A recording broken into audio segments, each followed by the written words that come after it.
When Trump was in power, the entire world was talking about Quad as an informal alliance that would bring Xi Jinping's tyrannical regime to an end.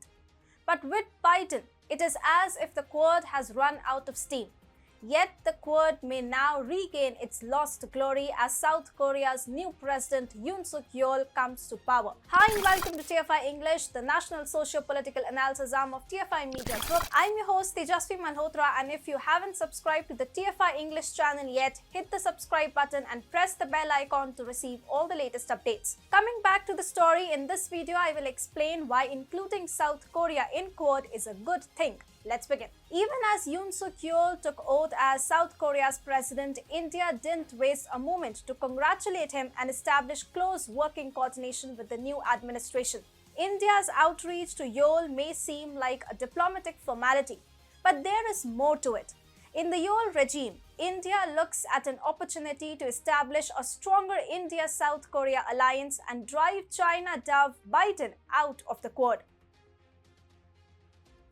India has been looking to let Seoul know that it is eager to work with the Yoon Suk Yeol administration. On March 10 itself, PM Modi congratulated Yoon Suk Yeol while stating that he was looking forward to working with him on further expanding and strengthening the India-ROK Special Strategic Partnership. Days before his inauguration, India's ambassador to Seoul, Sripriya Ranganathan, called on Yoon and reiterated the commitment towards scaling up India-South Korea relations. And finally, PM Modi again congratulated Yoon after his swearing in. PM Modi tweeted, "I extend my heartfelt greetings and good wishes to ROK President Yoon Suk Yeol as he commences his term in office today.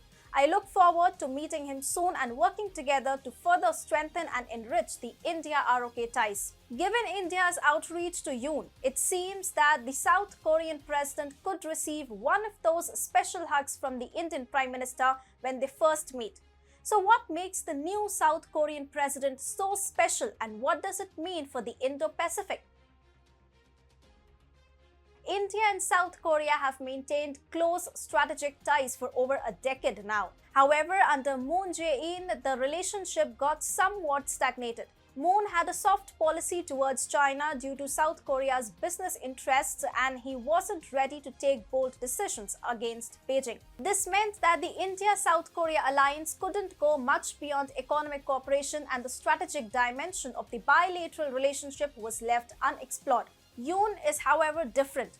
He is a conservative leader and naturally hawkish on the China front.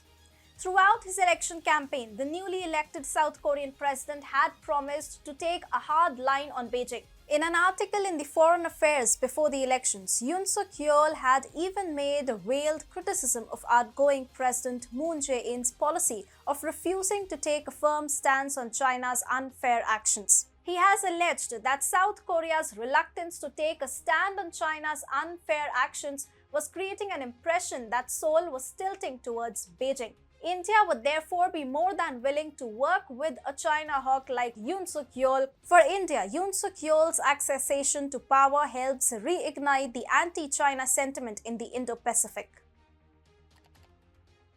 Meanwhile, South Korea could also help reshape and revitalize the Quad. Moon had a policy of reviving anachronistic and historical disputes with Japan. This made South Korea's closer integration with Quad next to impossible because no Quad country could accept a country that remains critical of Tokyo. However, Yoon has said that poor Seoul-Tokyo relations have backfired for South Korean companies. Therefore, he has asserted that South Korea should rebuild confidence through frequent interactions with Japanese officials. This would make South Korea an acceptable component in Quad. In fact, South Korea's positioning as a possible Quad partner could come at the expense of the US. Biden, a China dove, has been defiling the Quad by repeatedly bringing in extraneous issues like the Ukraine war, whereas the Quad was always supposed to be a strategic forum for containing Chinese hegemony. India is evidently looking for a new partner to drive a China dove. Joe Biden out of the Quad, and it seems that an India-South Korea alliance is going to be the way to do it.